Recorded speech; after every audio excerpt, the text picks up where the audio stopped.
Hello and welcome. My name is Matthew Jarecki and I am the Jerk. It is so nice to be in with you guys on a Wednesday morning. We are talking about sports and talking about life. What a show we have planned for you today. NBA draft, a Paul George rumor.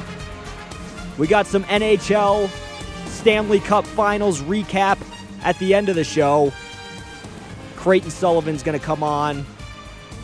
But the big news today, so the NBA season is over, obviously. Stephen A. Smith now apologizing to Kevin Durant's mom. LeBron is more than likely sending Paul George bottles of wine right now, or whining and dining him in person. And the NBA draft is just over a week from today, June 22nd. And now all we've heard leading up to this NBA draft, it's deep, it's point guard heavy, and there are locks at 1 and 2. Markelle Fultz, point guard out of Washington, will reportedly be drafted by Boston. We haven't heard anything different coming out of the Boston camp.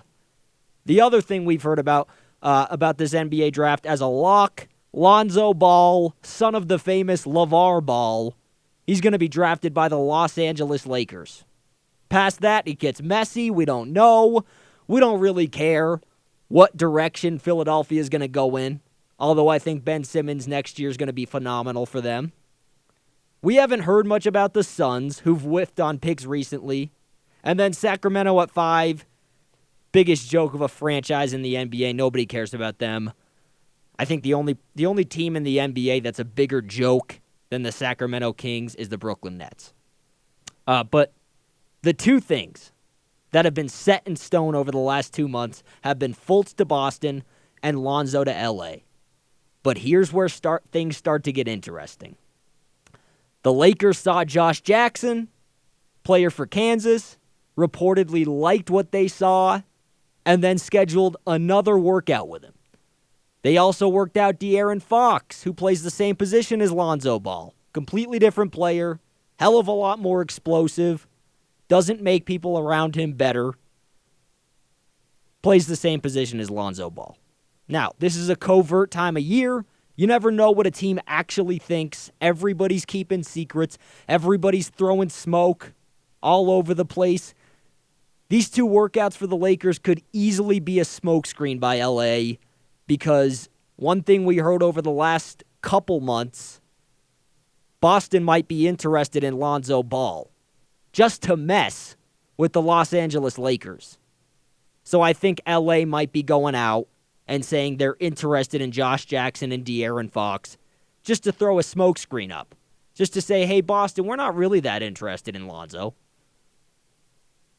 But as I thought about this, and I thought long and hard, because I always look out for the Celtics and the Sixers and the Knicks and the Lakers to be good. I like when these teams are good, because I don't want to sit here throughout the NBA season and talk about the Milwaukee Bucks potential or the Pacers coming out of the East. Nobody wants to hear about that.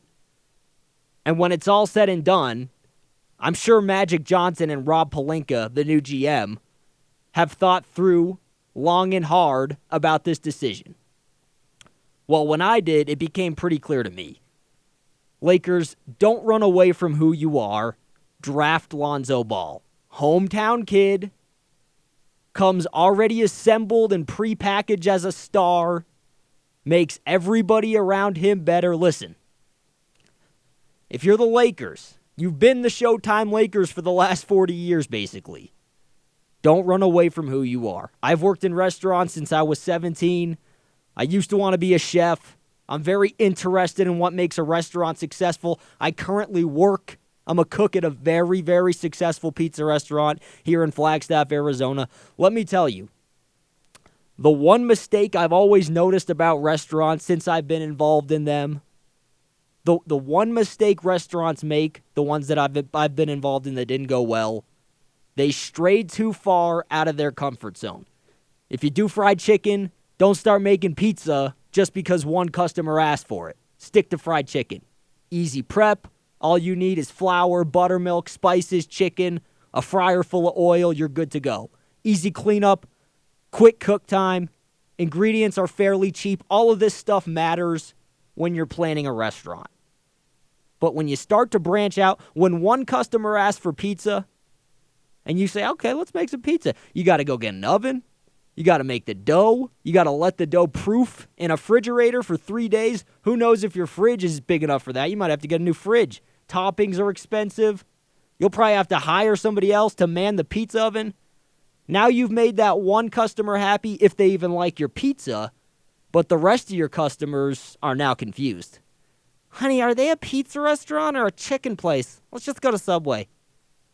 That's what they'll be saying. Stay on brand. People like direction. People like comfort. It's why at 2 a.m., you're going to McDonald's, not Jack in the Box. Because McDonald's has that formula down to a science. They give you the same burger every time. Jack in the Box don't even get me started. And if you're the Lakers, what's been working for you over the last 40 years? Kareem, Magic, Shaq, Lonzo. You're a star-driven town. The NBA is a star-driven league. Lonzo Ball is the most star-powered college player we've seen in the last 10 years. Don't go off-brand now. You've already signed Magic Johnson as your president of basketball operations. What does he know about being the president of basketball operations? Just because he was a great point guard doesn't make him a great president of basketball operations. You've already brought in former agent to the Stars, Rob Pelinka, as your GM. Don't go off-brand now. These two signings were all about star power. Lakers, you ain't going to be Bob Myers for the Warriors drafting Steph Curry, Klay Thompson, and Draymond Green in the second round. You ain't going to be Danny Ainge for the Celtics drafting smartly for the future. You ditched smart drafting when you ditched Mitch Kupchak. That's the fact. The clear message, bringing in Magic and Pelinka, we're going to be the star-driven Lakers again. Don't stray from that now. Don't get cold feet now, a week out from the draft, trying to be something you're not. You should embrace the star power that LeVar Ball has built for his son. If you're the Lakers right now, what's your one hope to be competitive over the next 3 to 4 years? Bring in Lonzo. He gives everybody on that team 5 more points a game, 8 more shots a game. Paul George plays out his contract in Indy this year, sees what Lonzo's doing, and comes over next year, not this coming season, but the next season, comes over to collect his 5 points a game, brings one more star with him. That's the best case scenario if you're the Lakers. And from a strictly basketball viewpoint, here's what the Lakers are dealing with right now. They can bring in De'Aaron Fox, incredibly explosive, 6'6" wingspan. He's going to be able to defend at a high level. He loves basketball, and that's a real thing. Not all these pro players love the sport. But he's a guy that doesn't see the floor as well as Lonzo Ball, doesn't make his teammates better like Lonzo Ball, only averaged two more points a game in college on a better team than Lonzo Ball. They can bring in Josh Jackson, who I would compare to Paul George at the next level, who's an above-the-rim player who can shoot a little, not a lot, and he's smart and he knows the game of basketball, and he can defend at an elite level, but he plays the same position as the ready-made star Paul George, the guy that's put it out there he'd like to come to L.A. So that doesn't exactly work. Or, from a strictly basketball perspective, they can bring in Lonzo Ball. Long 6'6" point guard, sees the floor in a way that can't be taught, 7.5 assists per game in college, 55% from the field in college, shot 41% on threes from college, the best out of all those guys, and a guy whose dad spent the last 8 months making him the 8th or 9th most recognizable brand in basketball. You bring in Lonzo, you stay on brand, you create an excitement in that franchise and in that fan base that hasn't been there since Kobe's prime, and you bring in a guy, that has something not a lot of NBA players have the ability to do. He makes everybody around him better. In year one, by the way. De'Aaron Fox, Josh Jackson, you're waiting until like year 4. Those guys are scorers. Lonzo Ball can come in and pass the ball in year 1. And what's LeBron's biggest strength been as the best player in the world over the past 10 years? He makes everybody around him better.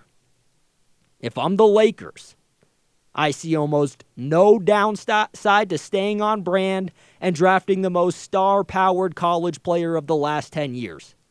He's a guy that's going to create upward mobility for his teammates. A guy that, despite his dad's antics, has complete and utter self-awareness. Here's Lonzo Ball. This is funny. Talking about his dad on a new Foot Locker commercial. With Father's Day and the draft so close together, Foot Locker asked us to reflect on everything dads do for us. On our journeys to the NBA. dads are special. So many memories. All those games of one-on-one in the driveway where he let me win. Just never missing a game. Of course, there's that big day when your dad berates your high school coach in front of an entire crowd That's for not Lonzo. getting you enough touches. Waking up early to drive to all those faraway tournaments. Or that special moment when your dad sits you down and tells you where you're going to college. Copyright your name to make it a part of a family lifestyle brand. Went on First Take and shouted back and forth with Stephen A. Smith about how you're already better than the reigning league MVP. All those interviews from the stands during college games, the public spats with the all-time greats, soundbite after soundbite to the national media, and then tells 29 out of 30 teams to not bother drafting you. And fishing. We went fishing a lot.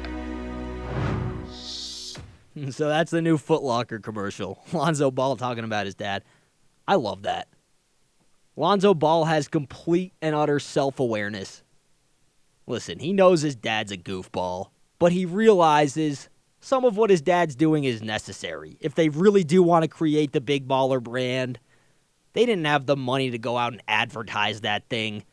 Some of what his dad did was completely necessary.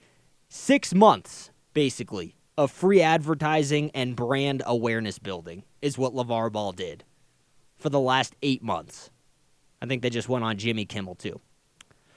All right, after the break, one move in the NBA. It's swirling. The rumors are swirling right now. One move in the NBA that could completely screw up this Lonzo Ball to the Lakers thing, that could make the Cavs more competitive heading into next year's finals, and could make the Indiana Pacers the Brooklyn Nets of the Midwest. All right. We are on KLJXLP 107.1, Flagstaff, Arizona, Facebook Live right now, kjackradio.com. You can call in 928-5234-554 or email the show at contactthejerk@gmail.com. Be back after the break. I'm Matthew Jarecki. This is The Jerk.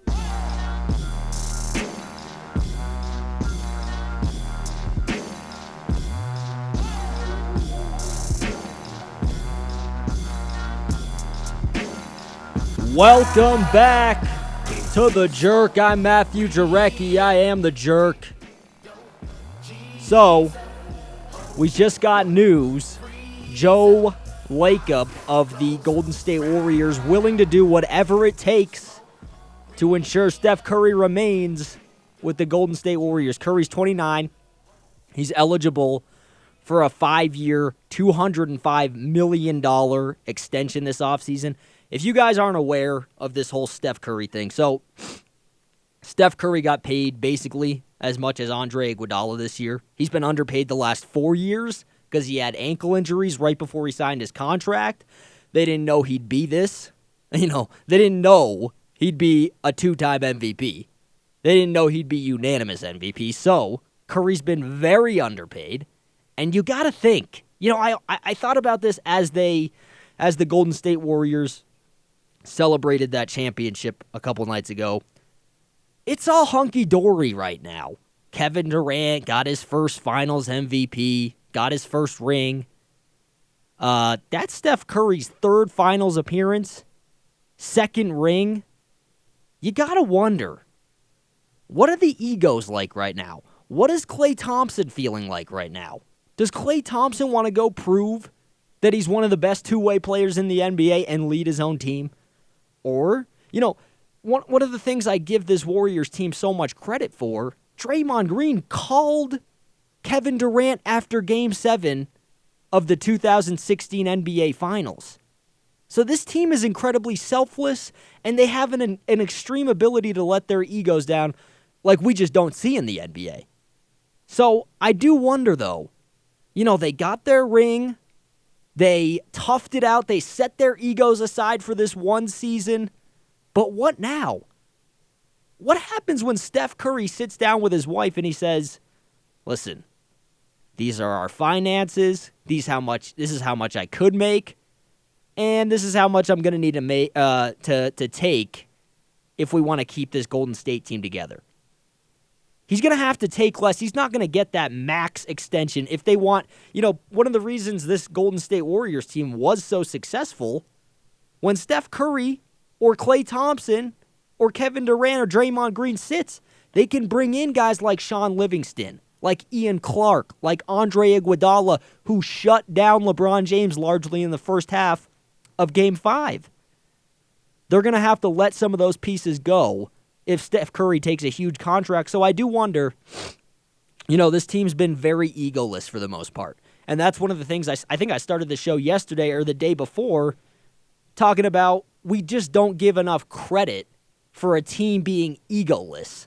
We don't give enough credit for Steph Curry saying, hey, you're an MVP, I'm an MVP, why don't you come join? We'll share the spotlight. I'm not going to get my ego hurt about that. That takes a lot for a pro athlete that's been the best on his team basically his entire life, Steph Curry for his entire career basically, to say, hey, you're a little bit better than me, why don't you come on in here? We need you to beat LeBron James. So I'm going to be interested to see how this Curry thing goes going forward. But on the Eastern side of things in the NBA, obviously the Cavs just lost the finals. Obviously they need more star power, more scoring power. Obviously, they need a little better defense. And there's one player, we talk about what can LeBron's a big game hunter at this point. He doesn't mess around with not going to finals. He really doesn't even mess around with not winning finals. Because every time LeBron loses a finals, it makes a little dent in his legacy. The talk was before these finals, if he wins this, we can start calling him, we can start comparing him and MJ 1 and 2 very close. Some people would have put him above MJ. Well, he lost that finals, and all that talk died down almost immediately. We don't hear about it anymore. So LeBron's a big game hunter. He's going to be doing something this offseason to try to make them more competitive heading into next year's finals. Because that's all LeBron deals with these days. It's just finals for him. And I think the only other player, because you look around the East or the West, there's Jimmy Butler and there's Paul George. Now, my personal opinion, Jimmy Butler's a little bit overrated. He's not the scorer that Paul George is. He's not as long as Paul George. He's not the defender. My opinion, if the Cavs want to be competitive in next year's finals, there's only one player in the league they can add, and it's got to be Paul George. And I think, Paul George has put it out there to the media. Look, I'm getting out of Indiana at the end of this season. I want to go somewhere either warm or somewhere I can win. Now, he's put it out there. I want to go to L.A. Magic Johnson's there. They're going to have a good draft pick.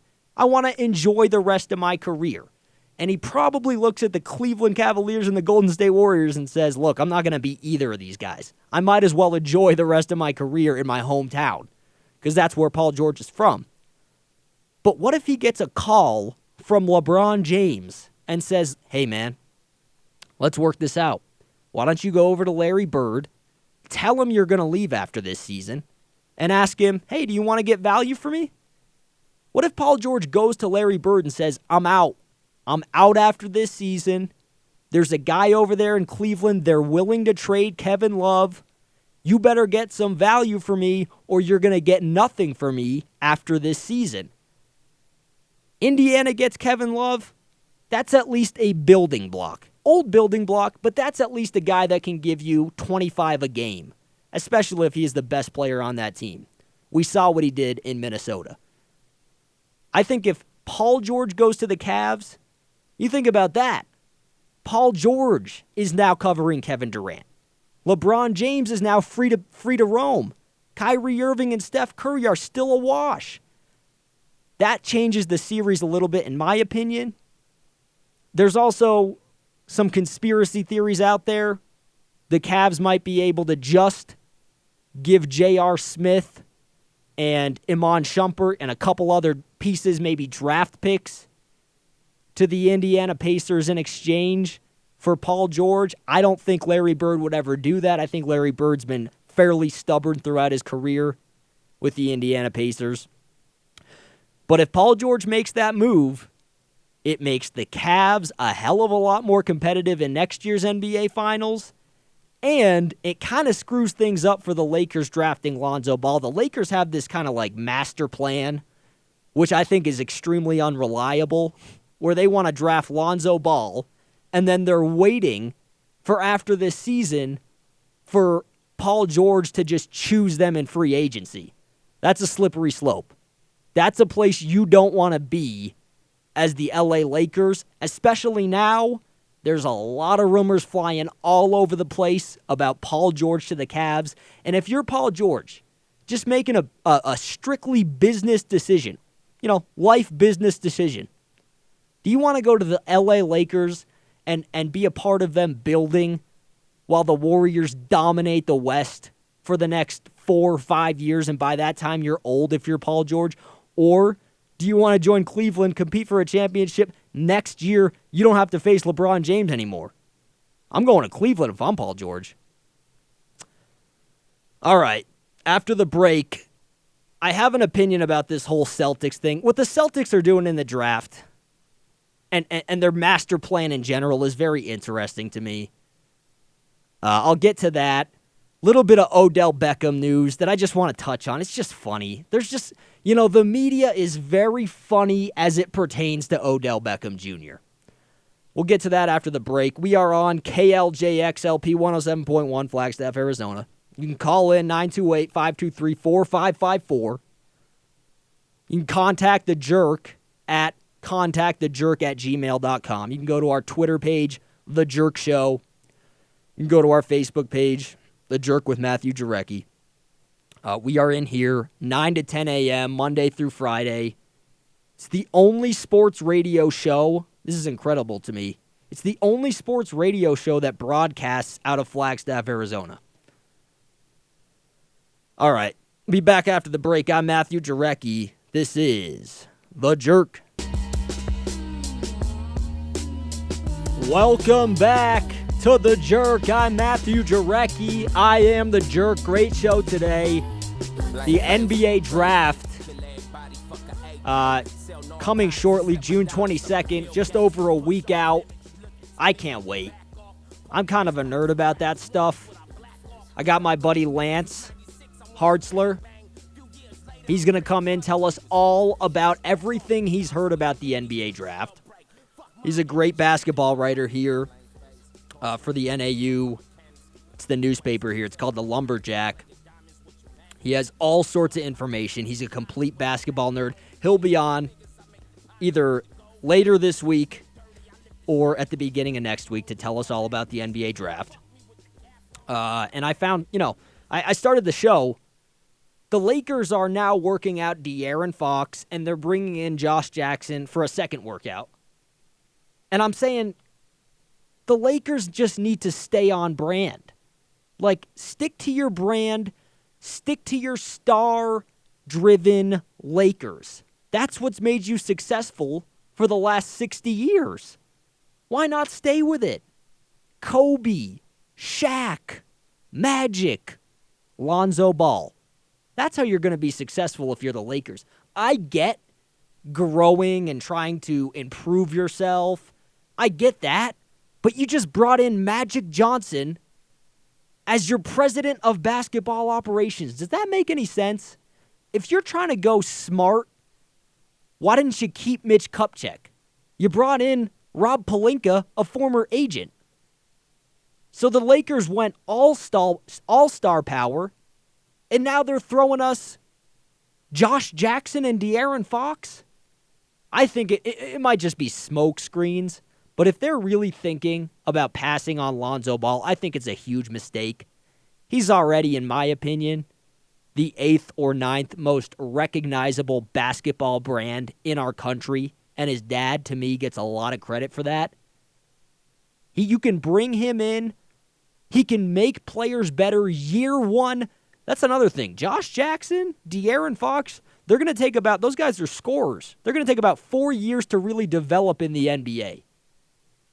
You bring in Lonzo Ball, year one, he's making people better. Year one, he brings gravitas and excitement to that organization. And that's the way, by the way, the Lakers have been built over the last 60 years, star power. It sets off a chain reaction. You've already set it off, bringing in Magic Johnson. That's the first part of your chain reaction.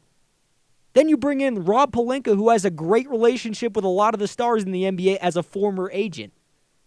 Then you bring in Lonzo Ball, gives everybody on that team 5 more points a game.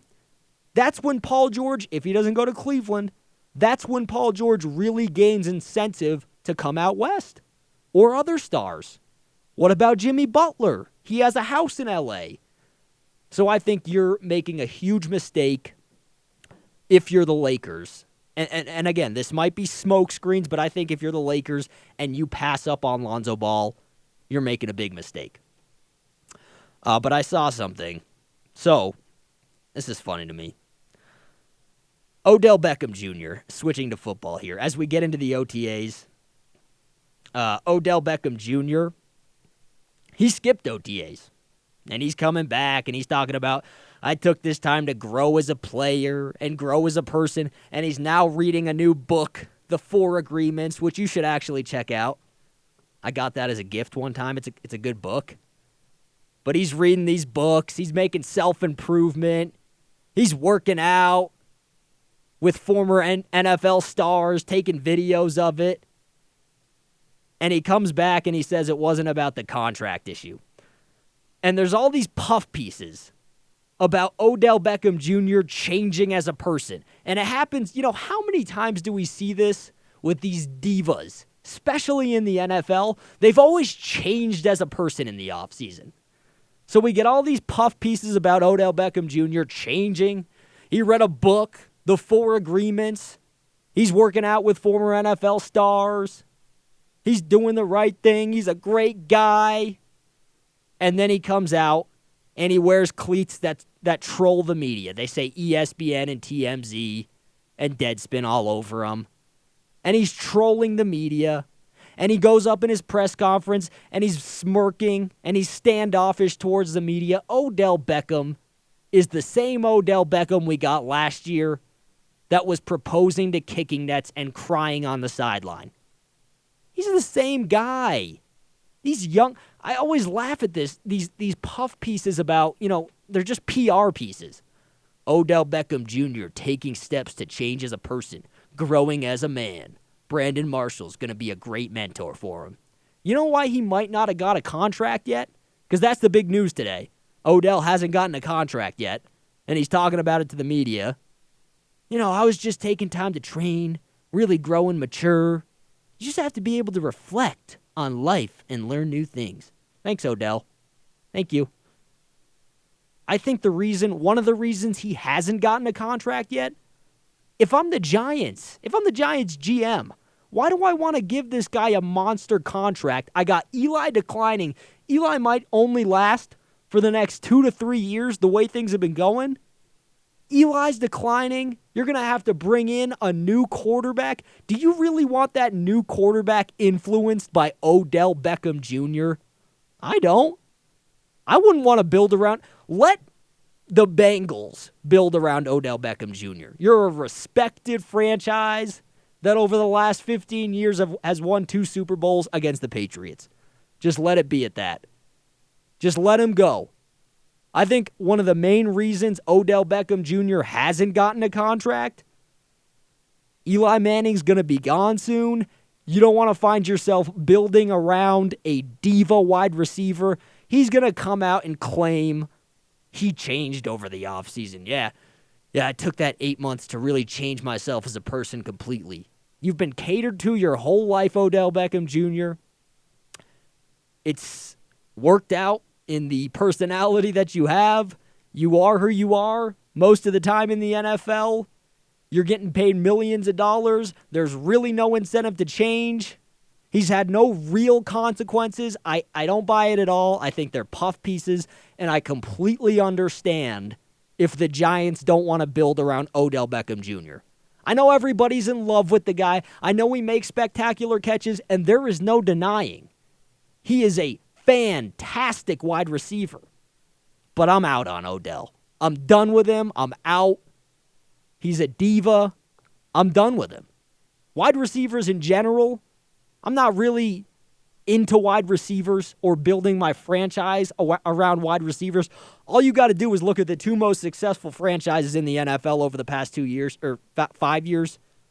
New England and Seattle never catered to a wide receiver. Seattle let Golden Tate go. New England, they've just never catered to a wide receiver. They signed small white wide receivers for Tom Brady. All you have to do is look at the two most successful franchises over the past 5 years. Do what they do. They don't cater to wide receivers. Neither should the Giants. I think it's a big reason Odell hasn't signed a contract yet. Eli's out in 3 years. You're going to bring in a new quarterback. He's going to be completely beholden to the diva Odell Beckham Jr., and so is your franchise, by the way. All right. Be back after the break. I have Creighton Sullivan coming in to end the show. He wants to just unleash about the NHL Stanley Cup Finals. I'm Matthew Jarecki, 107.1 Flagstaff, Arizona. This is The Jerk.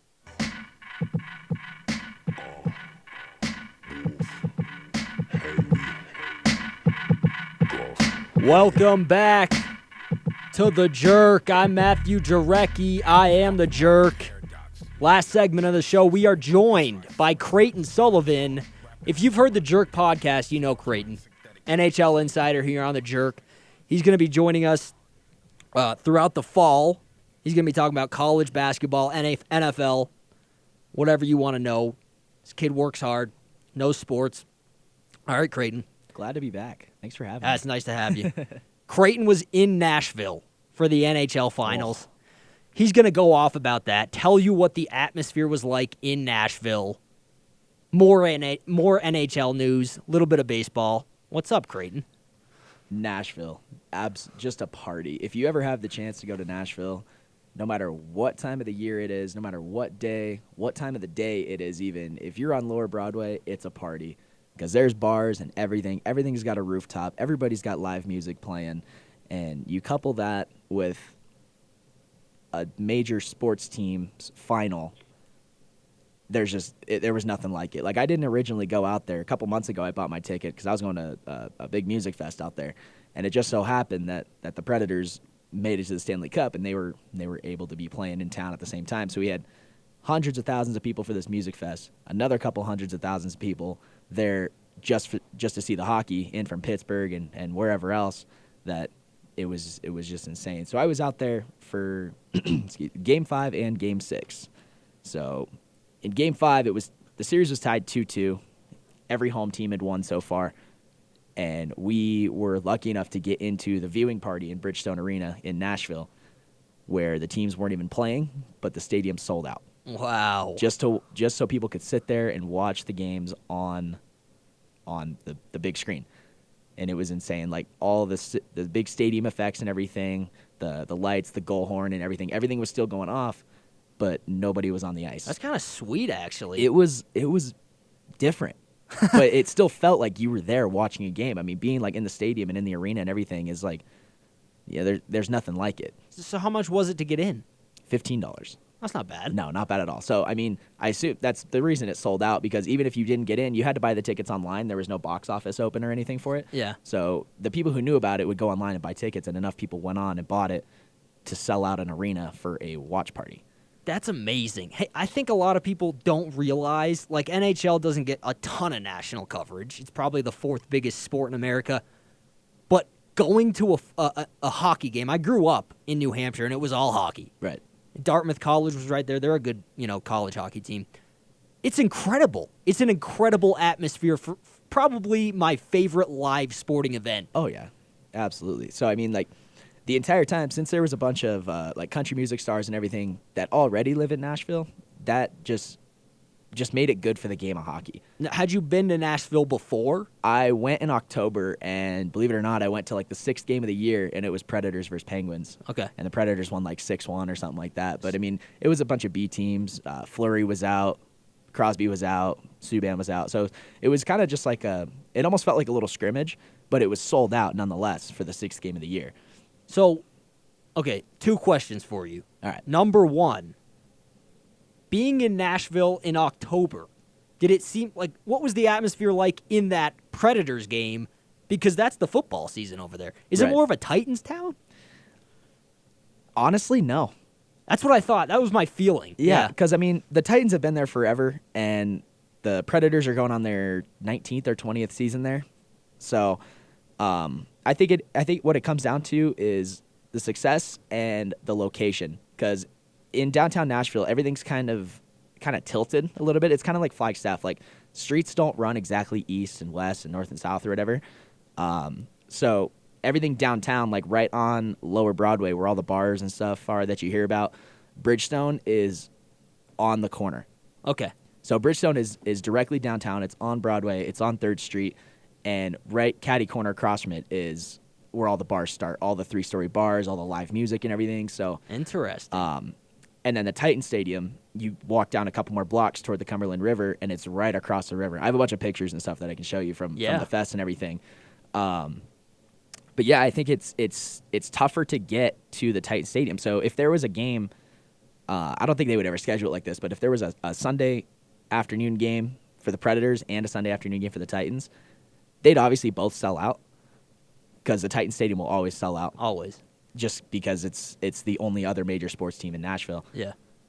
So, but I think the majority of tourists and the majority of like middle upper class, like the famous people that hang out in Nashville, are much rather likely to go to a Predators game than a Titans game. Yeah, and it sounded like to me when you were describing that, it's like the party is where the Predator Stadium is. Yes. You know? And the 100%. Titan Stadium's kind of over there. That's cool. Yeah. That's all I've heard about Nashville is you got to go to a Predators game. Obviously, the music's great. Yep. I got a buddy from Nashville, so he's always telling me about that. I think people in Nashville really like their hockey, which is weird to me. I didn't think so. In Tennessee, I wouldn't have thought it's a football place. Right, yeah. And I mean, NBC and NBC Sports and everything, like, they're preaching it as, like, it's the greatest fan base and all this stuff, which is a legitimate argument because people there are so enthusiastic and so into whatever they want to be into that if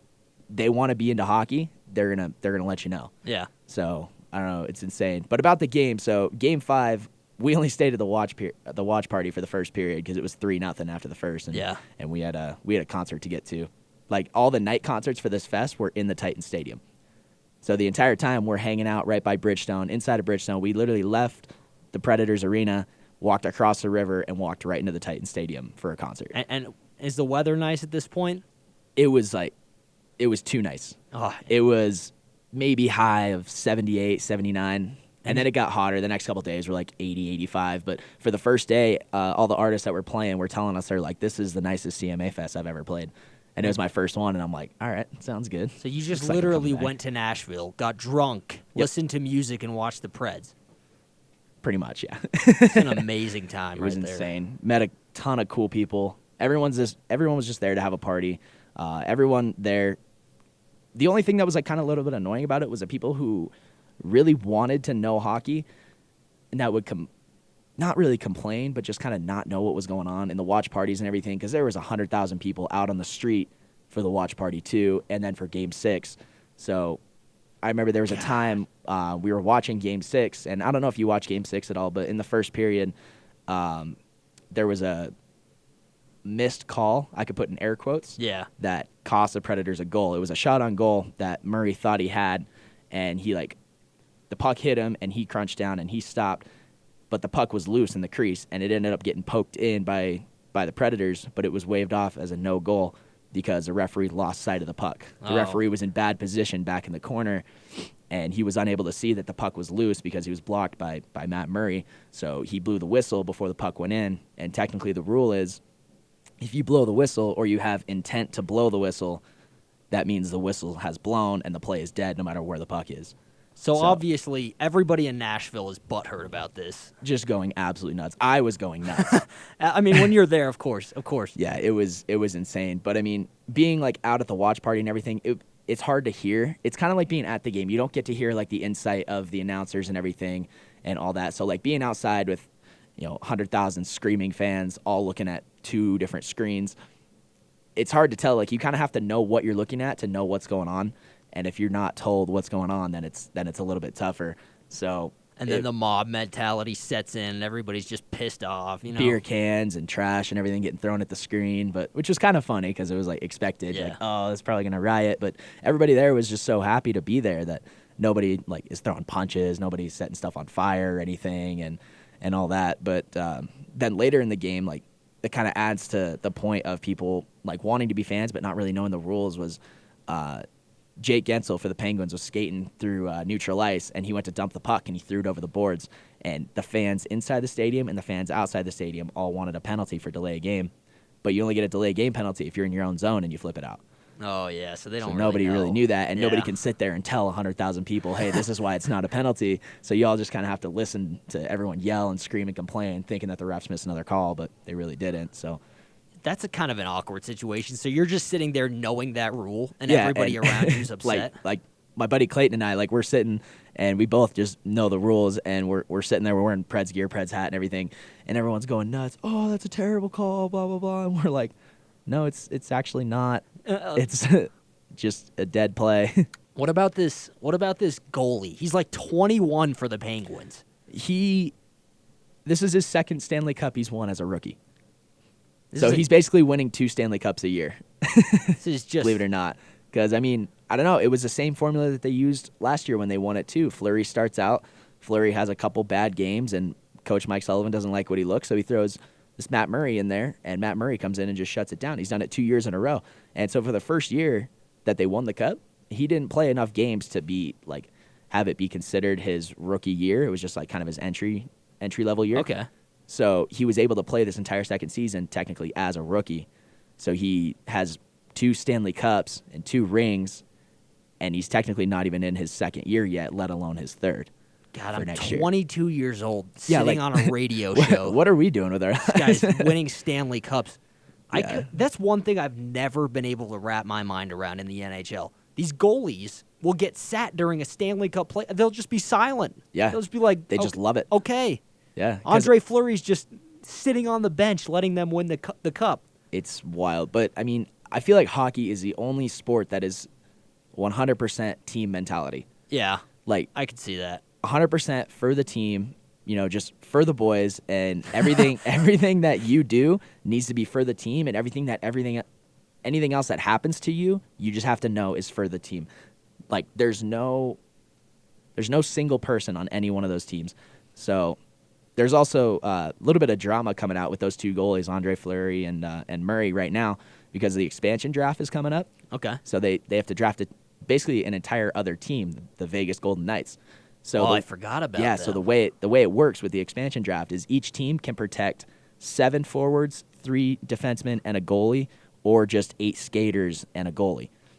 And then everyone else is free to be picked from the Vegas Knights. What they get to pick, interesting time. They get to straight up pick their first 20 to play up, and then they get to pick an entire AHL affiliate team too.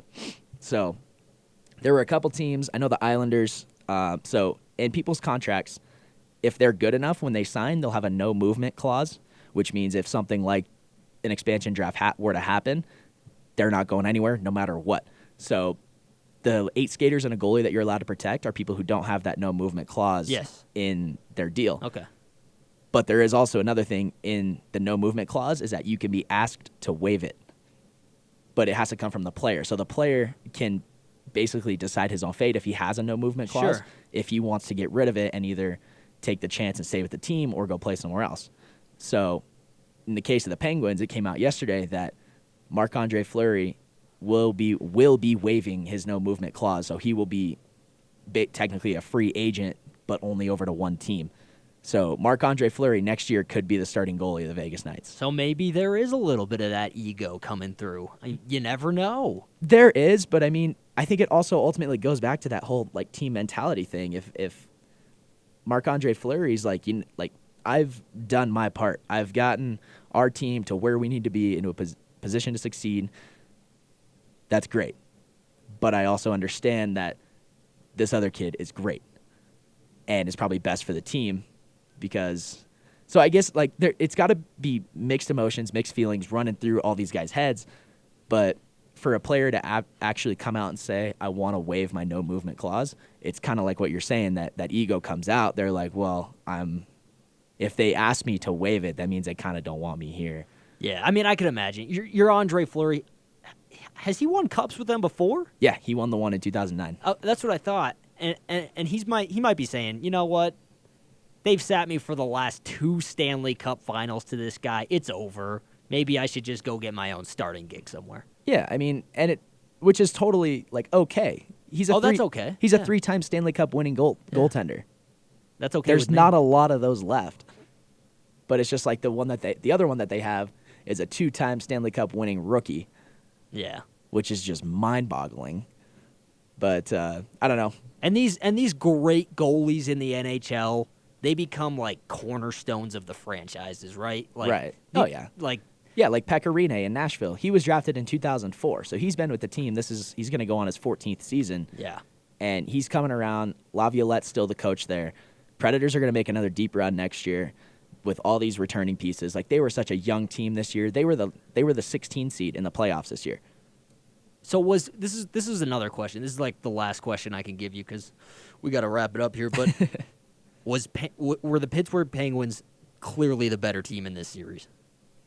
No. Or did Nashville have a reason to be really upset about that call? Not clearly. They weren't the better team. Obviously, they have aspects like they were missing Chris Letang the entire playoffs. Okay. Their number one offensive and defensive defenseman. They were missing him. So they had to jumble some lines and kind of scramble a little bit through the first couple series to figure out what works and everything. And then they run into this hot Nashville team that with, 4 of the best, 10 defensemen in the league and Ekholm, Ellis, Yossi, and Subban that it was just tough. And like the forecheck that the Predators play, they force a lot of turnovers and everything. And the Penguins I don't want to say lucky, but they were fortunate enough to figure it out early and how to beat it early at home, especially because beating Nashville at home was next to impossible. Before Game 6, Nashville was 9-1 at home, so they were not going to go away easy. And I mean, you even saw it in the last game. It came down to one missed call in air quotes and one kind of lucky-looking goal from Hornquist that went off the back of Rinne. I saw that one, yeah. So, I mean, I don't know. That's just the game of hockey. Like, it's hard to determine which team would be clearly better because the series was 2-2 at one point. So, sure. It all just kind of comes down to who plays better. You got to make every game a one-game series, and you have to win that game. And if you kind of sit back on your heels and wait to win a different game, you're already going to lose. So I think the difference in the Penguins was they came out ready to win every single night, knowing that was their formula. That was what they had to do because it worked last year. All right, that was Creighton Sullivan in Nashville for the Stanley Cup Finals. He'll be around the show. Listen for him, especially in the fall. Knows a lot about college football.